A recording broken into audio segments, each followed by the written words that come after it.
A day in life with me as a full-time call center agent, a full-time mom, at babaeng mahilig rumakit. And this time is my day off edition.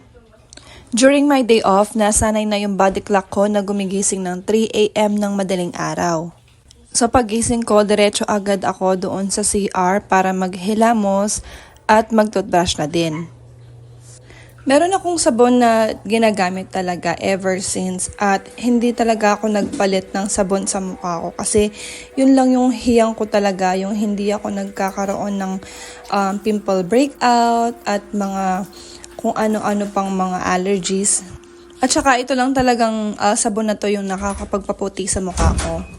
At kung makikita niyo naman, yung pinagkainan kagabi, nandyan pa yung mga damit at mga charger. So, umupo muna ako, kinuha ko muna yung face towel na lagi ko rin ginagamit. Nakita ko lang to sa TikTok talaga at ayoko siyang itry nung una kasi nga, minsan may mga tissue na ang ninipis lang tapos ang hahapdi sa mukha pag kinukuskus mo. Pero guys, itong tissue na to is super ganda at super lambot. Isa pang nakakatuwa dito guys, yung 8 pieces niya na isang buong pack is 65 pesos lang. Kaya bumili na ako agad ng 2 pack para naman matagal ko rin siyang gamitin. So kung i-divide mo siya, 8 pesos and some change lang yung isang piraso. Unlike sa ibang brand, sobrang mahal, umaabot ng 30 to 45 pesos kada isa. I would really say na affordable and good quality talaga tong tissue na to. At nagsalang na din ako ng mainit para makapagkape din ako.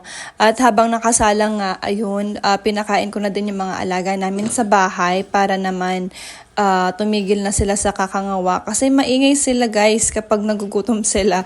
And ayun nga, yung isa sa mga pusa namin is kakapanganak lang. So kung makikita nyo, ang daming pusa dyan. At ayun nga, habang hinihintay kong kumulo yung tubig, is tinanggal ko na yung carpet at nagwalis na din ako. Kasi dyan lang din naman ako sa sofa gagawa ng mga side hustles ko. So ayun nga, nagwalis na rin ako sa likod ng upuan kasi ang daming alikabok niyan guys pag hindi mo siya winawalis regularly and ayaw mong maging maalikabok yung bahay. So dapat yung sa likod ng upuan is winawalis mo din siya. At meron nga pala akong gustong sabihin kasi meron akong nakikita sa mga comment section na nagtatanong kung gumagamit daw ba ako ng tricks doon sa Crazy Hero app.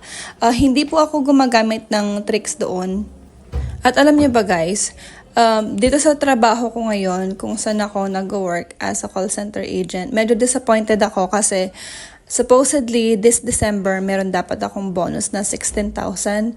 Pero unfortunately, hindi siya nabigay dahil sa isang araw na hindi ko daw pinasukan. Pero dahil nga alam kong pumasok naman ako nung araw na yon, chinek namin yung attendance ko and meron nga akong punch in. So, ayun, isang buwan namin siyang dinidispute nung November. Talagang nag-email yung supervisor ko dun sa back office para nga makuha ko yung supposedly bonus ko in addition sa 13th month pay. Pero unfortunately, hindi siya nag-grant.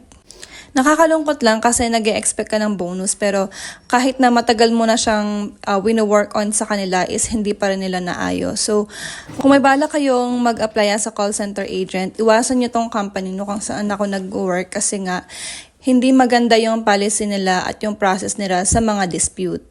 Well, ayan nga, going back, ayan na yung laptop, nilagay ko na dyan, mga B, para naman makapag-start na ako sa mga gagawin ko nga. Dahil madaling araw pa dyan, wala pa talaga tayong magagawa.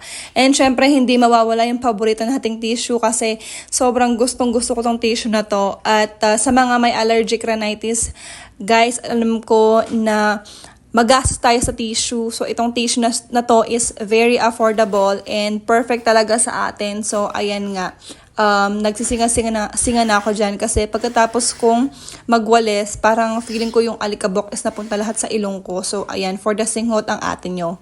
For some reason, sa balahibo ng mga pusa, hindi natatrigger yung rhinitis ko. Pero sa alikabok, guys, doon talaga siya natatrigger. And ayan nga, sa mga nakakaalam or hindi pa nakakaalam, ang ginagawa ko dyan sa laptop is nanonood ako ng mga YouTube videos. And alam naman natin na hindi lang tayo basta-basta manonood lang. Kasi yung YouTube videos na, or yung platform na kung saan ako nanonood ng YouTube videos, nakakakuha ako ng mga coins na convertible into GCash. And ayan nga yung favorite app ko na kung saan ako kumikita din ng extra. Guys, itong app na to is super legit niya. So, sa mga hindi pa nakakapag-download, i-download nyo na para sabay-sabay tayong kumita. And as you can see, dyan ginagawa ko na yung mga task at ayan nga, kung makikita nyo, nagkiklaim na ako ng reward ko dyan. At habang patalasta siya or nagpe-play yung ads, ako nag-almusal muna at nagkape. So, ayan, nanonood ulit ako ng ads dun sa app nga. And, ayun, after ng ads, maglalaro ulit, i-claim yung reward, and then, hihintayin ulit matapos yung ads. And, ayan guys, kung makikita nyo, madilim pa talaga. Tinry kong patayin dyan yung ilaw para makita nyo na madaling araw talaga. And, ayan nga. So, heto naman guys, yung sinasabi ko sa inyo na kung saan pwede tayong makapag-earn ng extra income just by watching YouTube videos. And, itong side hustle na to ay ginagawa ko na matagal na. So, ayan lang guys, nung medyo nag-umaga na at available na yung mga tindahan, pumunta na ako sa labas, nagligpit na ako para makapag-start na rin akong maglaba. So, that's my morning routine nga guys dahil madaling araw ako nagigising tuwing day off ko and ayun yung ginagawa ko para nag-earn ako habang naka-day off.